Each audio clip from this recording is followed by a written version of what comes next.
Salam. 8-ci sinif 1-ci hissə biologiya 1-ci hissə suallarına izahlı cavablar. Baxırıq bura. 1-ci sualda. Onu da deyim ki, bu sualları məndən istəyənlər var idi. Mən də onlar üçün bu sualları tərtib elədim. Xoşunuz gələrsə istifadə edə bilərsiniz. 1-ci sualda deyilir, istiqanlı heyvanlarda qan dövranı nöqtələrin yerinə uyğun gələn yazılacaq. Sözü yazın. Bildiyiniz kimi istiqanlı heyvanlara məməlilər və quşlar aiddir. Onlarda da qapalı qan dövranı var. Odur ki, cavabımız qapalı. Ora nöqtələrin yerinə qapalı sözü qeyd olunmalıdır. İkinci suala baxırıq. İkinci, ürəyin sağ və sol hissəsi arasında bütöv ara kəsmə olan hansı canlının bədənində 3 növ qan dövr edir? Bildiyiniz kimi, ürəyində bütöv ara kəsmə olan və bədənində 3 növ qan dövr edən timsah olacaqdır. Timsahda bütöv ara kəsmə var, sağ və sol hissə tamamilə bir-birindən ayrılıbdır. Ona görə də ürəkdə qan qarışmasa da, aorta qövsü cüt olduğuna görə bədənə nisbətən qarışıq qan da getmiş olur. Odur ki, cavabımız B variantı olacaqdır. Növbəti 3-cü suala keçək. 3-cü sualda baxırıq 3-cü suala. Məməlilər sinifinə aid düzgün müddəaları seçin. Ürəyin mədəcikləri arasında tam olmayan ara kəsmə mövcuddur. Dedi ki, bu sürünənlərdədir. Bədənlərində 2 növ qan dövr edir. Yəni, arterial, venöz qan. İkini götürəcəyik. Üçüncüdə deyir, qan karbon qazından qəlsəmələrdə təmizlənir. Bu, suda yaşayan heyvanlara aiddir. Qəlsəmə tənəffüs eləyənlərə, məməllərdə isə ağciyərlərdir. Dördüncüyə baxırıq, bədənlərində 2 növ kaplyar damarlar mövcuddur.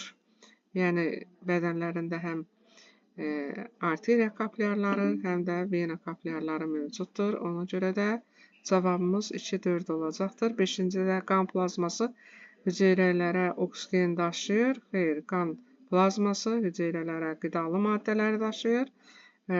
Deməli, hüceyrələrə oksigen daşıyan isə qırmızı qan hüceyrələridir ki, odur ki, cavabımız 2 və 4-cü müddəa olacaqdır.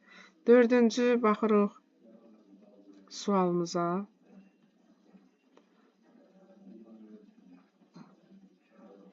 Taylı qapaqlar yerləşir. Taylı qapaqlar yerləşir. Ürəyin mədəcikləri ilə arteriyalar arasında.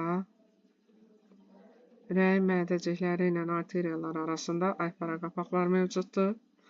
Aşağı boş vena ilə sağ qulaqcıq arasında. Aşağı boş vena ilə sağ qulaqcıq arasında qapaq yoxdur. C-də deyir, sol mədəciklə aorta arasında.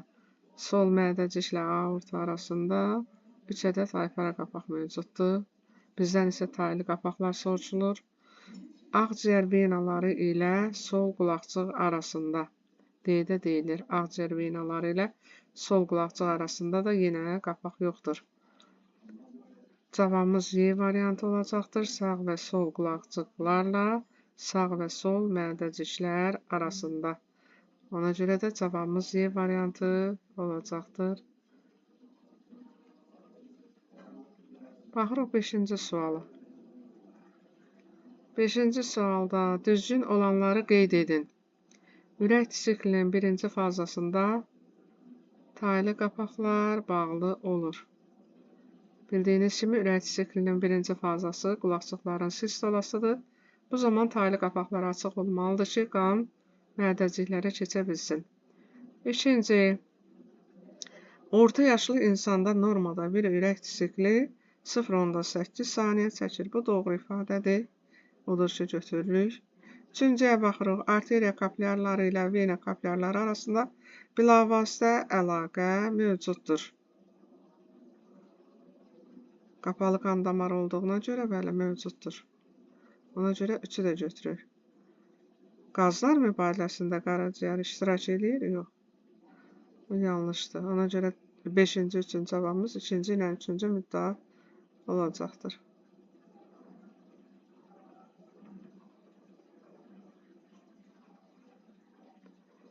Deməli, baxırıq növbəti. Qidalı maddələr daşınır. Leykositlərlə, eritrositlərlə, plazma ilə, limfa ilə. Cavabımız C variantı olacaq plazma ilə. Yəni qanın maye hissəsi plazma adlanır ki, o da qidalı maddələrin daşınmasında iştirak edir. 7-ci suala baxaq. Arifə qan köçürmək lazım gəlir. Onun qan qrupu məlum deyilsə, qan köçürmək olarmı? Olarsa, bu hansı qan qrupu ola bilər? Bildiyiniz kimi, -1 qan qrupu universal donor hesab olunur. Ona görə də -1 qan qrupunu istənilən şəxsə qan verə bilər, yəni qan köçürmək olar. Cavabımız olacaq -1 və ya -1 rezus faktora malik olan qan universal donor hesab olunur. 8-ci də bir qan dövranı olan heyvan adı yazın. Mən yazmışam bir qan dövranı olan balıq. Bura minov qanı da qeyd eləmək olar və yaxud da ki, qurbağanın çömçə quyruğunu da qeyd etmək olar.